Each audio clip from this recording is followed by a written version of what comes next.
Everything that irritates us about others can lead us to an understanding of ourselves. Carl Jung. Irritation is not a reaction to an external flaw, but a subconscious spotlight on your own shadow. What we actively resent in others is often a trait we suppressed or refuse to acknowledge in ourselves. Someone's consistent lateness drives you mad, when in reality you fear your own desire to drop excessive control and simply relax. When intense negativity hits, immediately shift focus from the person to your own emotion. Ask what hidden need or unfulfilled desire has been exposed. Then use that uncomfortable feeling as a mirror for expanding self-awareness.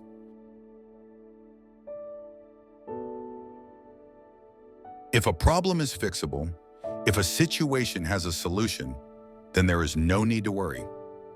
Dalai Lama. Worry is the irrational draining of energy on a situation that is either within your control or entirely outside of it. A problem demands action and execution, never emotional paralysis. You find a critical error in an important report. Instead of spiraling into panic, you immediately start fixing it, converting anxiety into focused effort. When faced with an obstacle, immediately put the question to the test. Can I do something about this right now? If yes, channel all mental energy into a plan. If no, accept your powerlessness as a fact and release the anxiety.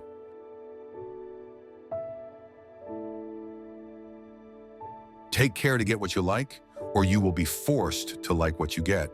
George Bernard Shaw. Life is a crucial choice between the aggressive pursuit of passion and the passive acceptance of compromise.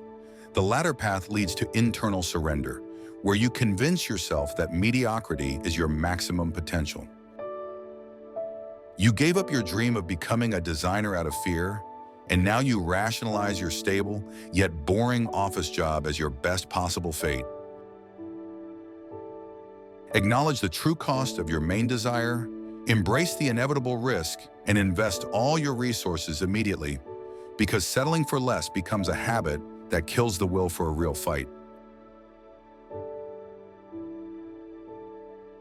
A man with a definite goal can survive any situation. Johann Wolfgang von Goethe. A goal is not a destination, but an internal fire that provides meaning to your resistance. The purpose of your existence becomes an unshakable anchor, allowing your spirit to endure any external storm. A person writing a novel withstands hardship and sleepless nights because they know their work must see the light, a purpose far greater than any temporary discomfort.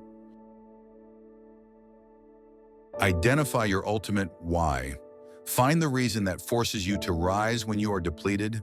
Make this goal your daily moral obligation to yourself, and no external circumstance will ever shatter your inner resolve. Remember that even the darkest hour in your life is only 60 minutes long. Sophocles. Pain, like any event, is bound by the law of time and has a finite duration. We tend to project a temporary crisis onto our entire life, but suffering is a segment, never an endless continuum. During a sharp anxiety attack, you feel like it will never end, but exactly an hour later, the intensity subsides, and you realize that you successfully stood your ground. At the peak of a crisis, make a conscious commitment to the short distance, break the unbearable period into manageable, minute-by-minute blocks. Simply hold out for that brief interval, trusting that time will not stop and its current will surely carry you beyond today's pain.